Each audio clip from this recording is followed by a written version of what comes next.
Maio 27, João 10, de 22 a 42, segunda parte. Bom, então depois da explicação das festas das luzes, né, da festa das luzes, que é Hanukkah ou Chanukkah, como a gente fala, continuando.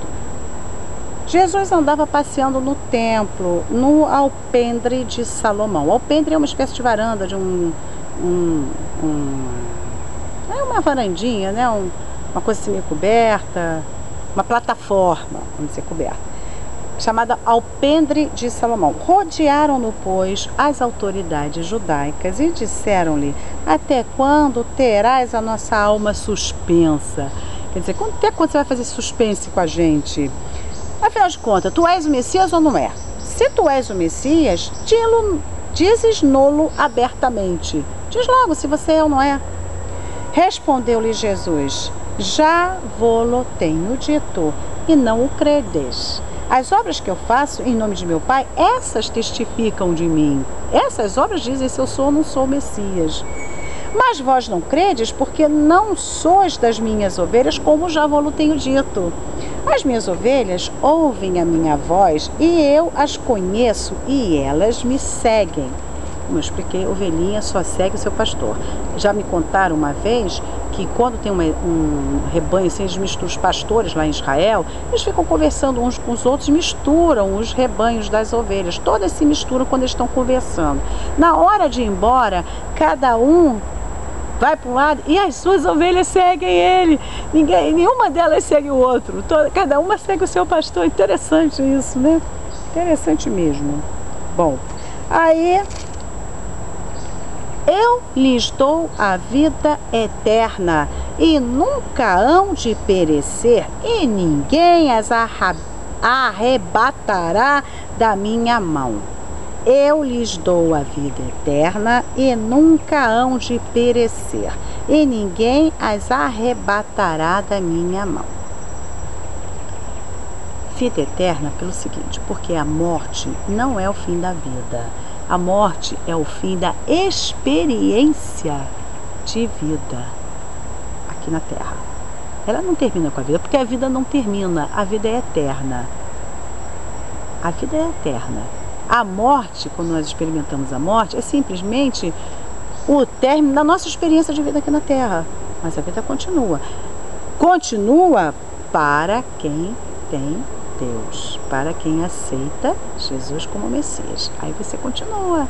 Por isso que Jesus fala: quem crê em mim não morre, já passa dessa vida para outra e não morre.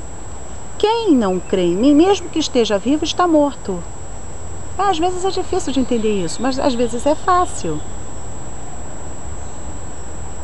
Meu Pai é que me deu as minhas ovelhas. É maior do que todos, né? Meu Pai que mas deu é maior do que todos, e ninguém pode arrebatá-las da mão de meu Pai. Eu e o Pai somos um. O que ele está dizendo? Ele é Deus.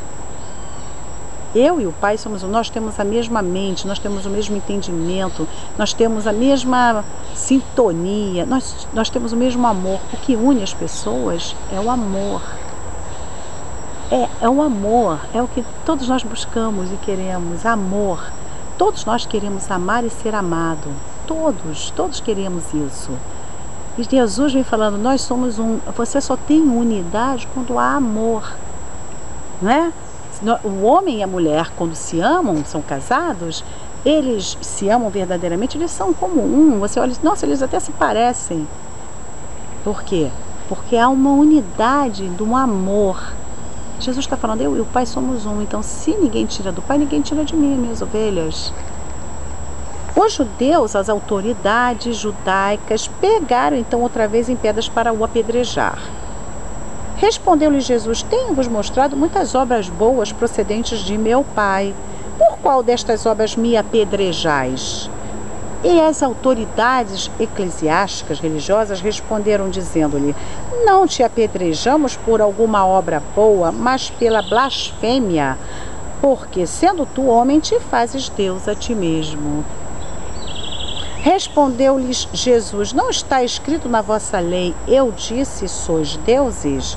Pois se a Torá chama de deuses aqueles a quem a palavra de Deus é dirigida, e a Escritura não pode ser anulada, aquele a quem o Pai santificou e enviou ao mundo, vós dizeis blasfemas, porque disse sou filho de Deus. Há um salmo na Torá que diz: eu disse, vós sois deuses, vós sois todos filhos do Altíssimo. Ele está se dirigindo à pessoa que está lendo. A pessoa que lê a Torá, ela é Deus, porque ela está observando a palavra de Deus. E a própria palavra de Deus diz: você que está lendo, você é filho do Altíssimo. E Jesus está falando: se o Salmo diz isso, por que vocês estão dizendo que eu estou blasfemando porque eu digo que sou filho de Deus?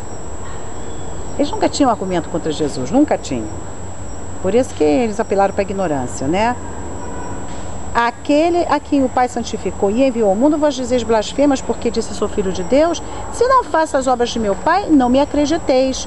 Mas se as faço e não credes em mim, crede nas obras, para que conheçais e acrediteis que o Pai está em mim e eu nele. Procuravam, pois, prendê-lo outra vez, mas ele escapou-se das suas mãos e retirou-se outra vez para além do Jordão, para o lugar onde João tinha primeiramente batizado, e ali ficou.